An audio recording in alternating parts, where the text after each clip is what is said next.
Right now at 5, a murder investigation crosses a state line after a Missouri woman says she killed her estranged husband. And we're finally in store for a warm-up as we head into the weekend. Plus, the appearance of bird flu in southwest Missouri takes its toll on a chicken farm in Newton County. The 4 states' most watched news starts now. Well, good morning and welcome to the KOAM Morning News. It's 5 a.m. I'm Elise Noe. And I'm Lindsay Gaffney. It's Friday. Finally, Friday. It's about time it's Friday. Oh, yeah. I've been looking forward to it all week long. It's pretty cold, though, this morning. We don't have to deal with that, though, this weekend, thankfully. Yes. We finally warm up. I'm so thankful for it because waking up to like teens, but with the wind chill, it feels like it's like 5-6 degrees out there right now. It's so brutal. So it is pretty cold, but if we take a look outside, we can talk about how we're going to warm up today. We can see skies are mostly clear out there. Winds are light right now, but you can see winds are now moving out of the south. They're a little light and variable. So as we head into the rest of the afternoon, we're going to see winds strengthen, which in the morning is going to be a problem because these actual temperatures are in the low teens. So it's going to feel like we're in the low single digits because of the light winds. And as they strengthen through the morning hours, it's just going to feel even colder out there. But we do warm up rather quickly. By 8 a.m., we're already in the upper teens, and then we're going to continue to warm up by 11 a.m. We're getting into the low to mid 30s, so we're warming up rather quickly. It's going to be sunny most of the day as well. Not a cloud in sight out there, and we do see a few clouds moving in later on this afternoon, but overall, it is going to be a really nice day today. A mid to upper 40s for the highs, and mostly sunny skies, plus a little bit of a light breeze, though. So taking a look through the weekend, though, Saturday, we're going to be in the mid 40s yet again because we've got overcast skies. It's keeping us rather cool, and then we've got that cloudy afternoon. Now Sunday we're cooling down slightly because of those clouds on Saturday. We've got a cold front moving through. Saturday night, not expecting any rain chances, but we are going to expect a drop in temperatures for Sunday before we really start to warm right back up Monday, Tuesday, and even into Wednesday, and then we're starting to see those rain chances kicking off after that. Now I'm going to have a full look forecast coming up. All right, thanks, Lindsay. Authorities in Aurora have begun a homicide investigation that reaches into Arkansas. Police say at around 1:45 yesterday morning, this woman, Taylor Santiago, arrived at the Aurora Police and Fire Facility and said she had just murdered her estranged husband at her home. Officers took Santiago into custody and responded to her apartment. They found the man, identified as Santiago's estranged husband, dead inside. The police say Santiago also disclosed that she had earlier driven to Arkansas and shot 2 people, one of whom was the biological father of one of her children. That man is currently listed in serious condition. The other victim, a woman, died. Santiago has been charged with first-degree murder in Missouri.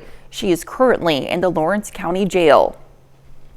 And some residents of a Carthage apartment building find themselves without a home following a fire. Emergency crews responded to the fire at the Daisy Court Apartments yesterday. Responders found smoke from one section of the apartments as people were evacuating.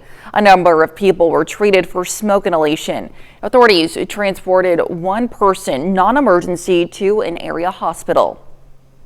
And now you can stay up to date with the latest news, weather, and sports with the KOAM Plus TV streaming app. It's available on Amazon Fire TV, Android TV, Apple TV Plus, and Roku. The player is also available on our news and weather apps as well as our website. Watch live streaming anytime, absolutely free. The KOAM Plus TV streaming app. Well, Newton County is dealing with its very first documented bird flu outbreak in history. Birds at 2 farms owned by Opal Foods were infected. Opal Foods produces eggs for brands like Eggland's Best and Land O'Lakes.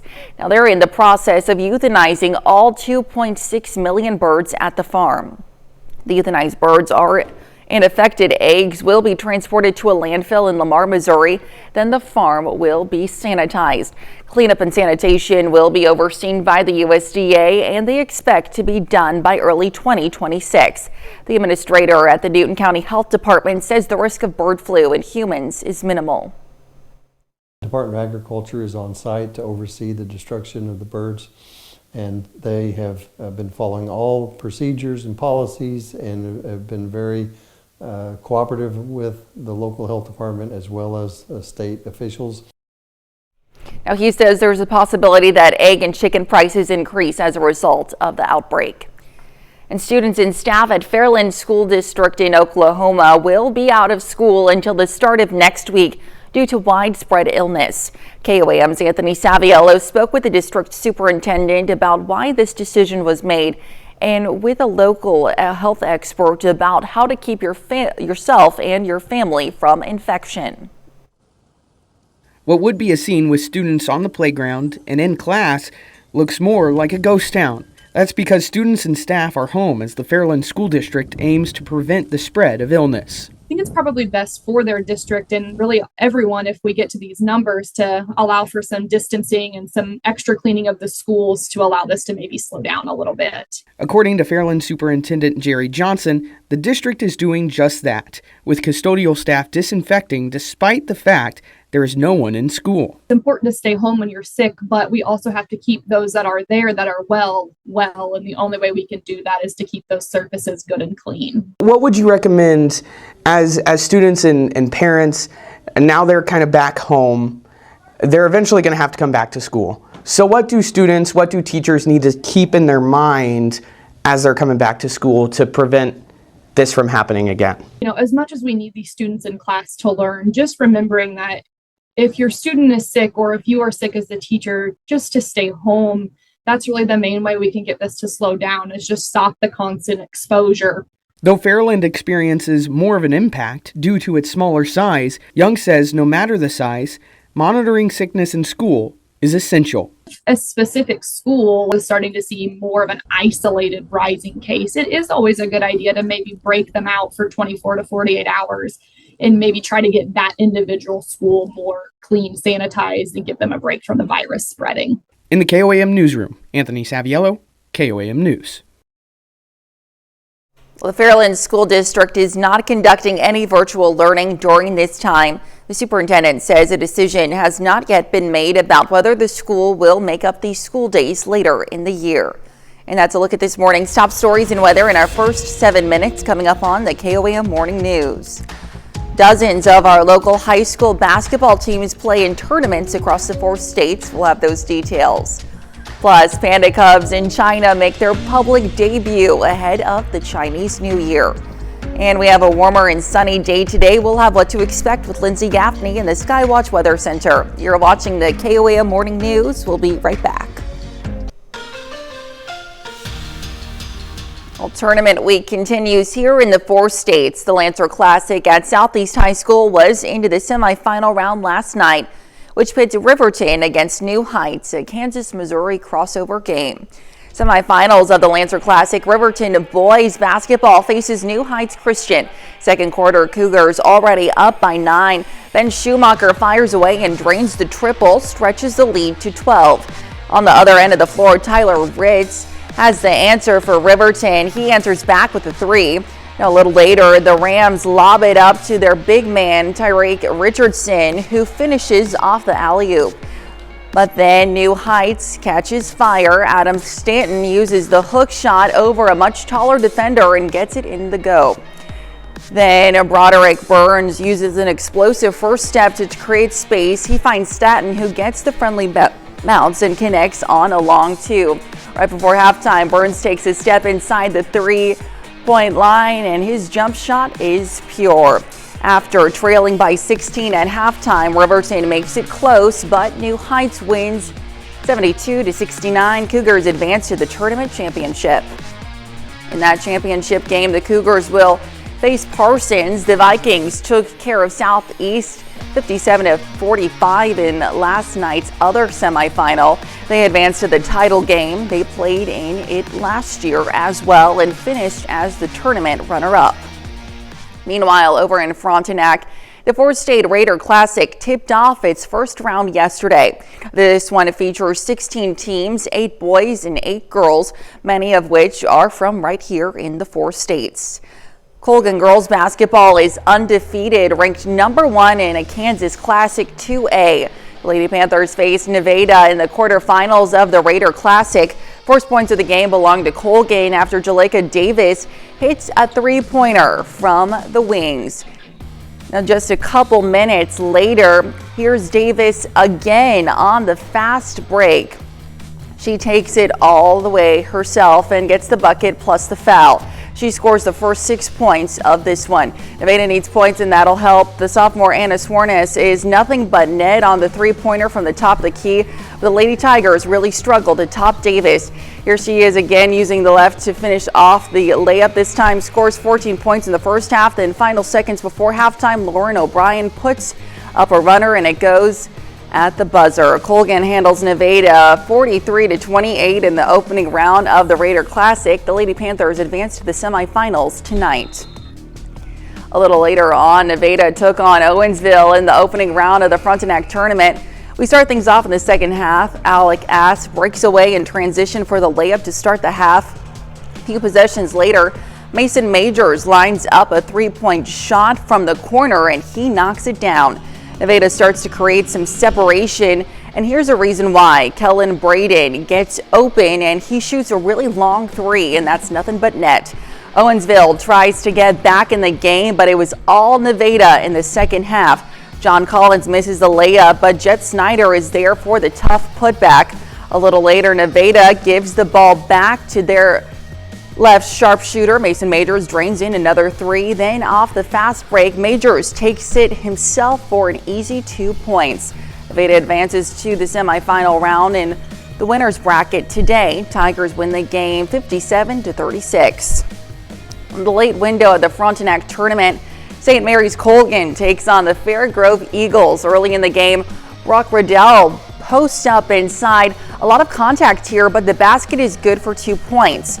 Very next possession, Colgan feeds Brock Riddell down low again. He makes the bucket over the defender. A good start for the Panthers, but a completely different game in the second half. Fairgrove hits a lot of threes in this game, and here's one of them. Sam Kennard drills the three ball. Colgan calls timeout. We go to the fourth quarter. Colgan finds momentum as Joe Lomschek makes a floater in transition. A few minutes later, Brady Baguetta spins his way through traffic and gets the layup to go down. But Fairgrove continues to use the three ball. Brock Boatwright pulls the trigger, and he connects on a long three. Fairgrove goes on to beat Colgan 64-36, the final score. And still to come, a new study shows that people with ADHD have a higher risk of mental health issues. Plus, Lindsay has a check of the 7-day forecast from the KOAM Morning News returns.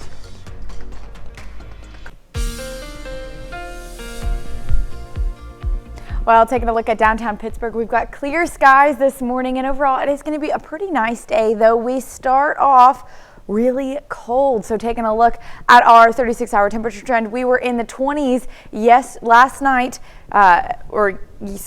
yesterday morning, then warmed up only to the upper 20s, low 30s yesterday, but continue to drop through the teens all the way down to about 11 degrees so far this morning. But we do have a ridge that's building over our area over the next couple of days and into the weekend, so we're looking pretty good. Now, our first day of warming starts today. Although we start off pretty cold down in the mid-teens, we're going to warm up rather quickly. Mid-30s by noon, and then getting into the 40s for our high, mid-40s to upper 40s. Now, we do have a bit of a wind chill this morning, especially while the temperatures are still going to be in the teens and 20s, with winds out of the south gusting 20-25 miles per hour, even getting up to 30 mile per hour wind gusts. We are going to see a decent wind chill, about 10 degrees cooler than the actual temperature. Then heading into the afternoon, where we're warming up, still a slight wind chill, but with temperatures in the mid to upper 40s, not as bad. Now, winds are still out of the south, 20-25 mile per hour wind gusts, starting to die down by the evening, but still seeing winds gusting up to about 22 miles per hour. Then, as we head into Saturday morning, you're going to start to see that cold front come through. Winds die down along the front, but pick right back up behind the front out of the north, bringing in another wind chill as temperatures drop overnight Saturday and into Sunday. We're going to see another chilly night and into Sunday morning. However, not as bad as what we saw this morning. So taking a look at our future track, Saturday we're going to start to see those clouds move in right ahead of our cold front, along with those winds gusting Overcast skies through the morning hours. Now we're starting off Saturday morning only in the upper 20s and low 30s. Not so bad. Warming up to mid 40s. Now it could be a couple of degrees warmer or cooler, but with the overcast skies, likely won't be much warmer than the mid to slightly upper 40s. Now, those winds do push in, and we're going to see winds out of the north Saturday night and into Sunday morning. Now, as that boundary is almost out of our area, we are going to start to see some possible pop-up showers, mostly south of I-44. Not expecting much with that, and they're quickly moving out of our area. And then clouds start to clear as we head into Sunday. You can see by midnight, we're already starting to see some sky breaking through. Temperatures are again dropping back into the mid-20s for overnight low heading into Sunday morning. But you can see clouds are mostly clearing Sunday. Few more clouds pass by, but overall it's going to be a decent day on Sunday with temperatures still going to be relatively cooler than what we're seeing on Saturday. So looking at our highs for Saturday afternoon, 46, 47 in Joplin, same in Pittsburgh, 43 in Iola, 42 in the 8 Center. It's a little bit cooler up there, still a little bit warmer in the southern counties, 50 in Grove, 51 in Anderson and Veneta. But like I said, with the overcast skies, these might be a little bit cooler. Now, heading into Sunday morning, we already have those winds out of the north-northeast. Temperatures are dropping into the mid to upper 20s, not as cold as we're going to see as on Sunday night because temperatures are still falling throughout the day. And Sunday for the high, low 40s and upper 30s across the area. So about 5 to 10 degree cooler day on Sunday, but we warm right back up. Starting off Monday morning, mid to lower 20s, but the high back into the mid 40s, and we're going to see that trend just continue as we head into Tuesday and even into Wednesday. So looking at our trend, we've got mostly cloudy day on Saturday, but overall the next weekend and into early next week, we're going to be mostly sunny with the warm up 40s, mid to upper 40s on Monday, mid 50s on Tuesday and Wednesday. Overcast skies on Wednesday, a few possible showers late Wednesday night into Thursday morning, and then maybe even a bit of a wintry mix on Friday. But that's a look at your forecast. We'll be right back. Well, topping Health Watch this morning. People with attention deficit hyperactivity disorder or ADHD have shorter life expectancy and higher risk of mental health issues. That's according to a new study published Thursday in the British Journal of Psychiatry. Researchers looked at primary care data from more than 30,000 adults with ADHD in the United Kingdom and compared it with 300,000 participants who didn't have ADHD. The findings show that men with ADHD had a reduction in life expectancy by 4.5 to 9 years, while women's life expectancy was shortened by 6.5 to 11 years. The analysis also revealed ADHD to be linked with a higher risk of mental health issues such as anxiety, depression, self-harm, suicide, and personality disorders. Well, experts call the maternal death rate in the U.S. unacceptably high, as that rate is larger than any other high-income nation in the world. And sadly, many of those deaths are preventable. Mandy Gaither has the maternal health risks everyone should know and explains why access to care remains a major problem. It's considered one of the world's most powerful countries, but when it comes to maternal health, the U.S. remains weak. For every 100,000 live births in 2022, there were about 22 maternal deaths, with Black women being the most affected. That death rate is more than double, sometimes triple those seen in most other high-income countries that year. It's an ongoing concern, and we're doing lots of things to try to bring those numbers down and get us into a better space. Dr. Sarah Sams with the American Academy of Family Physicians says many of the maternal deaths are preventable, some linked to chronic diseases like obesity, hypertension, and diabetes. She says establishing care early on in a pregnancy is critical, but not everyone has easy access to that care. Family physicians still provide maternity care in many areas, and especially in rural and underserved areas, kind of trying to alleviate some of those maternity deserts. Sam says having a healthy diet, exercising, avoiding smoking, alcohol, and drugs play a big role in a healthy pregnancy. And since many maternal deaths happen up to a year after birth, she says postpartum care is also critical, especially if gestational diabetes or hypertension were present in pregnancy. Many of these conditions signs that you may be developing those as a long-term chronic problem. For Health Minute, I'm Mandy Gaither. Now, Dr. Sam says another major concern after pregnancy is postpartum depression. That's another reason why she says it's so important for people to continue to see their doctor after giving birth in order to be screened for mental health struggles. And that's a look at some of today's top health stories. You're watching the KOAM Morning News. Well, temperatures today started off in the low teens, plus a wind chill. It's going to be in the low single digits, but we do warm up to the mid 40s today. However, those winds will continue through the morning hours and even into early afternoon. So we are going to deal with that wind chill regardless of these temperatures warming up today. It's still going to feel about 5 to 10 degrees cooler because you see winds gusting 25 to 30 miles per hour all the way until about 5 p.m. before winds start to die down along a cold front that's moving in the overnight hours. I'll have a foliage forecast coming up. Right now at 5:30, an agreement will soon expand access to broadband internet in parts of southwest Missouri. And after a chilly week, we finally get to see a warmer weekend as we head into the rest of the day. Plus, an event in Joplin looks to help the homeless with necessary resources. The 4 states' most watched news starts now. Good morning and welcome to the KOAM Morning News. It's 5:30. I'm Elise Snowy. And I'm Lindsay Gaffney. It's Friday. We've been saying it. It's getting warmer. It is good getting things. warmer. It's a good day today. It'll be a good day. It started off a little rough, but if you walk out the door any earlier than 9 a.m., don't let that fool you. It is going to warm up today. Or just don't walk out. That's a good plan. That's a good plan too.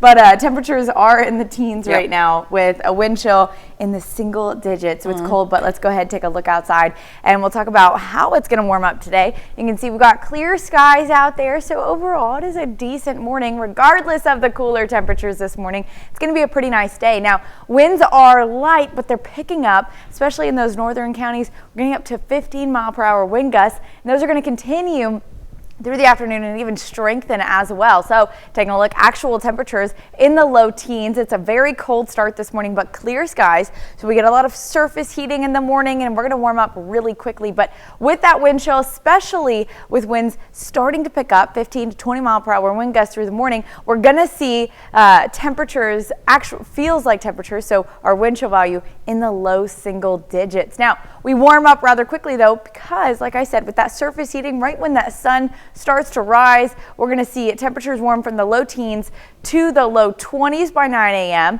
and then the low 30s by 11 a.m. with our high getting into the 40s today. So overall really nice. Now we might see a few passing clouds, but overall it is going to be mostly clear out there. And as we head into the weekend, still those warmer temperatures continue. Now this is warmer on Saturday, although regardless, we're still in the 40s, but it is going to be above average on Saturday, even though we're having overcast skies. Overcast skies will keep us a little bit cooler during the day, so a degree or two cooler, but still mid 40s on Saturday. Low 40s on Sunday and even into the upper 30s in some areas, especially in the north, because of a cold front that's moving through Saturday night and into Sunday. The clouds clear, so it is still going to be a pretty nice day on Sunday. Plus, the warm-up continues as we head into Monday and Tuesday, even reaching mid to upper 50s. But I'm going to have a full forecast coming up. All right, thanks, Lindsay. Well, if you think gas prices have been rising in Missouri, you'd be right. According to AAA, the average gas price in the Show Me State is $2.83, a 4-cent increase in the last week and a 21-cent increase since this day last year. Fortunately, some of the lowest gas prices in the state are right here in our area. Jasper and McDonald counties are both at $2.78. And gas prices on average are lower for some neighboring states. Oklahoma's current average sits at $2.71. In Arkansas, it's $2.77. And in Kansas, the average price is $2.81. Well, Newton County residents will soon have more access to broadband internet. The County Commission approved an agreement with Allo Communications to implement a broadband deployment plan. Using nearly $7 million in funding from the American Rescue Plan Act and investments from Allo, it will create a backbone fiber line. This will allow for increased access to the internet across the most rural parts of the country. I hope they get affordable internet to where they can have it for their kids and also for working at home. There's a lot of people working at home, so I think it's going to be a good deal for all of the citizens in these areas, and I think they'll be excited. This initial project is expected to be completed by the end of 2026. ALLO was also currently working on establishing a fiber network in Joplin. You can find a link to track what progress is being done in your community on our website, KOAMnewsnow.com. The Homeless Coalition hosted a free event at the Salvation Army in Joplin yesterday. The event provided access to housing resources, medical services, employment opportunities, and more. Organizers say the primary purpose is to get more accurate numbers on homelessness in the area. There's a point-in-time count for unsheltered individuals. It's a nationwide count. When I was in Chicago, I was out on the streets doing it there, and it's a nationwide count to figure out how many homeless there are, not just in our community, but nationwide, right? And it's a staggering statistic, guys. We see way too many people still living on the streets. Leaders say the unsheltered population has gone up in Joplin more than 50% from 2023 to 2024. This number reflects only the ones surveyed. And who says you can't have a green thumb in the winter? The Joplin Public Library held an event last night featuring master gardener Eric Austin. He showed how to create mini greenhouses out of milk jugs, a great way to start seeds for spring gardening. Tonight we're going to send folks home with a dry mix, and we're going to ask them to saturate it well. But the containers we're using have holes drilled so they can drain out, and then there'll be enough moisture so these seeds can stay damp. Attendees also enjoyed a fun craft activity with all supplies provided. And that's a look at our top news stories coming up this half hour on the KOAM Morning News. Hundreds of LGBTQ plus couples walk down the aisle after a new law takes effect in Bangkok. Plus, more Israeli forces leave the Gaza Strip as the ceasefire continues. We'll have the latest. You're watching the KOAM Morning News. Well, topping World Watch, China is debuting its youngest class of baby pandas. Around 25 panda cubs made their first public appearance Thursday as a part of Chinese New Year celebrations.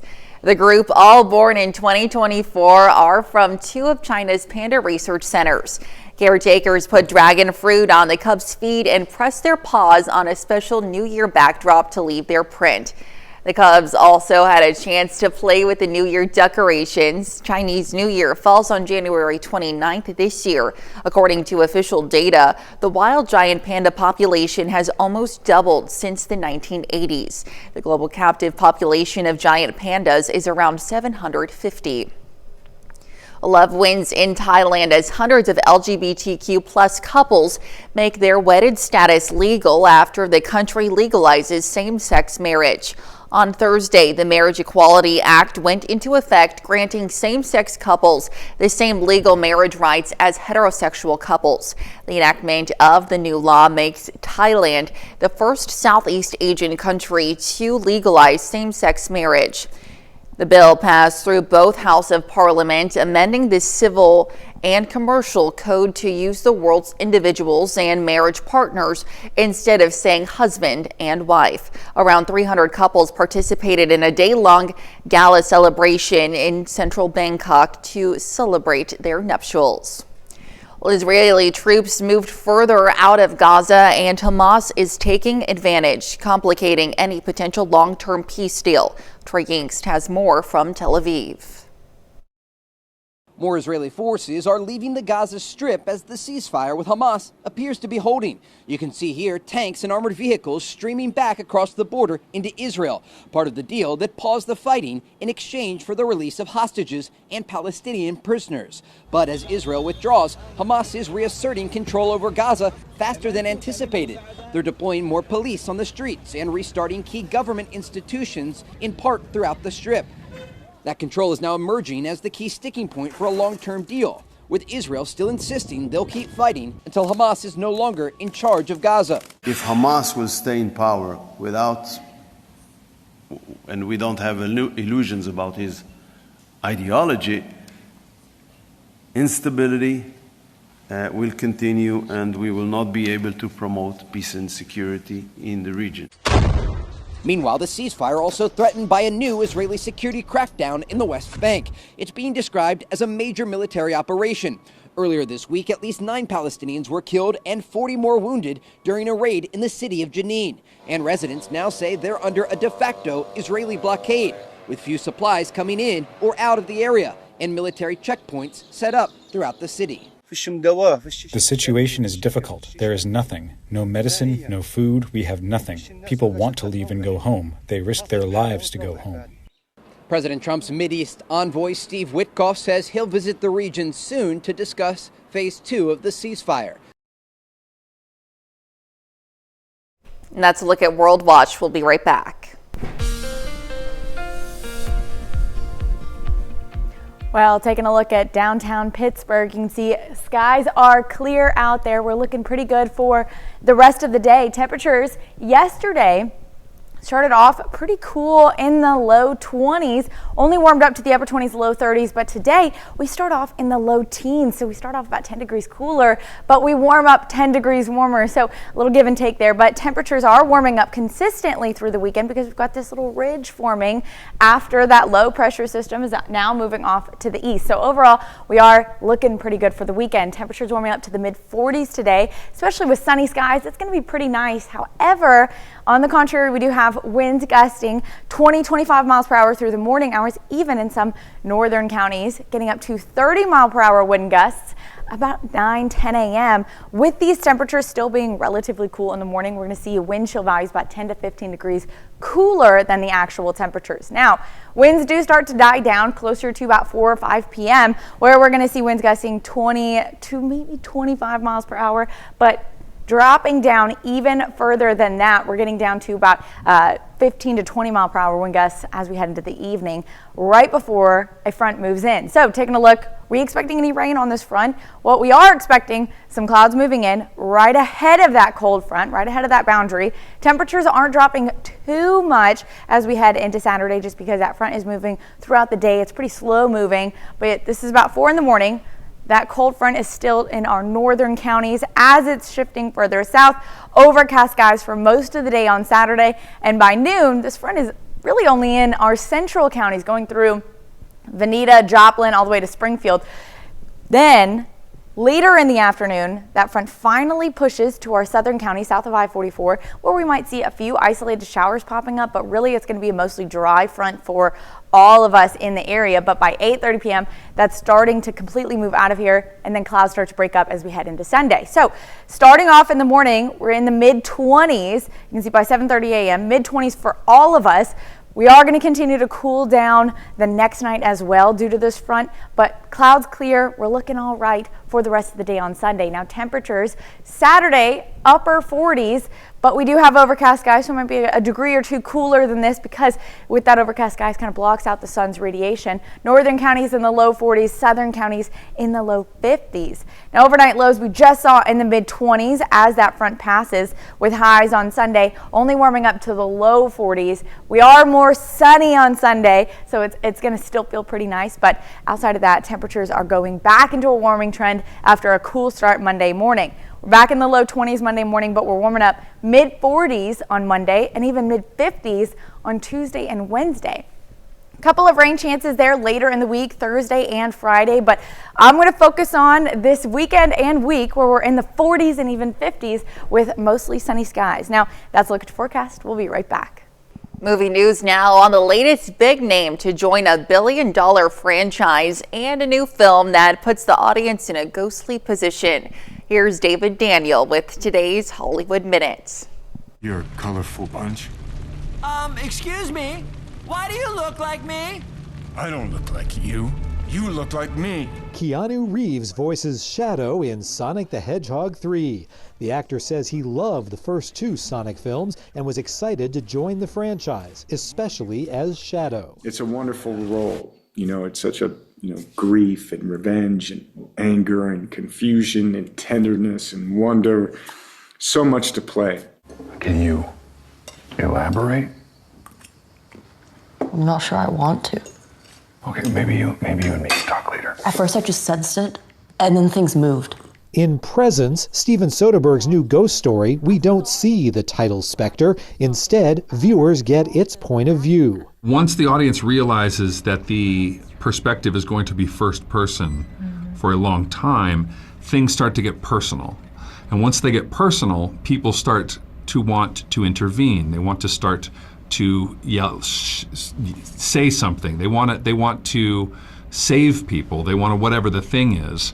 And that can be terribly frustrating and anxiety-inducing. Presence is in theaters today. In Hollywood, I'm David Daniel. Well, an amazing cutting-edge study allowed a person with no physical use of their limbs to pilot a virtual drone using their mind. Jeremy Roth has today's Take a Look at This.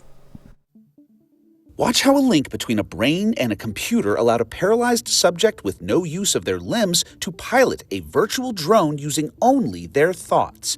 In a fascinating newly published study authored by a University of Michigan bioengineering professor, a quadriplegic test subject was outfitted with electrodes surgically connected directly to the part of the brain that controls motor function. Those functions were then programmed to a virtual hand, which was then used by the subject to pilot a simulated aerial drone through an obstacle course by simply thinking about their finger movements. Not only did the subjects successfully navigate the virtual course, the study says they did it with an unprecedented level of control, significantly outscoring similar tests using non-invasive methods where brain connections are made using the outside of the subject's head. Speaking of mind-boggling, stargazers and skywatchers are in for a treat, as over the next few weeks, worlds align in the night sky to give a rare view of 6 total planets in an infrequent but certainly freaky planetary parade. In one sweeping south by southeast view, Venus, Saturn, Jupiter, and Mars will be clearly visible, with Uranus and Neptune also in attendance, although you'll likely need a telescope to see those. While the crowded view comes courtesy of the worlds being in alignment, NASA says this occurrence isn't as uncommon as it sounds. The planets of our solar system are technically always in alignment across an orbital line called the ecliptic plane. What is special is how many planets will be seen together from our Earth-bound vantage. That's what makes this infrequent marvel worth keeping your eyes on the skies. For Take a Look at This, I'm Jeremy Roth. That's incredible. Stick around. We'll be right back. Well, usually people will use a small shovel or broom to remove the snow from their cars after a storm. But a man in North Carolina is using a unique way to unbury his car from the snow. Marlon Eshelman is using a leaf blower to clear snow from cars in his neighborhood in Wake Forest. This comes after a major storm spread heavy snow, sleet, and freezing rain across parts of the Florida Panhandle, Georgia, and the coastal Carolinas Wednesday, after breaking snow records in Texas and Louisiana. The National Weather Service says New Orleans set a record for snowfall on Tuesday with nearly 10 inches. Well, Kendrick Lamar won't be performing alone at the Super Bowl halftime show this year. Grammy Award-winning singer SZA announced on Instagram yesterday that she'll be joining longtime friend and collaborator Kendrick Lamar for his Super Bowl halftime performance. The announcement of the joint performance comes after Lamar and SZA announced a North American tour together, which begins in April. The Super Bowl performance will take place February 9th at the Caesars Superdome in New Orleans and will mark the second time Lamar has performed during the halftime show. And taking a look, we have a ridge setting up in the area, which means we are in store for a warm-up starting today. Temperatures do start off pretty cold this morning, still in the low teens by 7 a.m., but quickly warming up due to surface heating. We're getting into the mid-40s as we head into the later part of the day. However, with winds still gusting through the morning hours, 25 to 30 miles per hour, we are still seeing that wind chill value for most of the morning, dropping down about 10 degrees cooler than the actual temperature. So although actual temperatures in the low teens starting off this morning, it's going to feel like low single digits. Now those winds continue gusting 20 to 25 miles per hour through the mid-afternoon and evening, and then we see a cold front move through that's going to drop our temperatures as we head into Sunday. So taking a look, we do have a nice warm up ahead over the weekend and mostly sunny skies today. Now we'll be right back.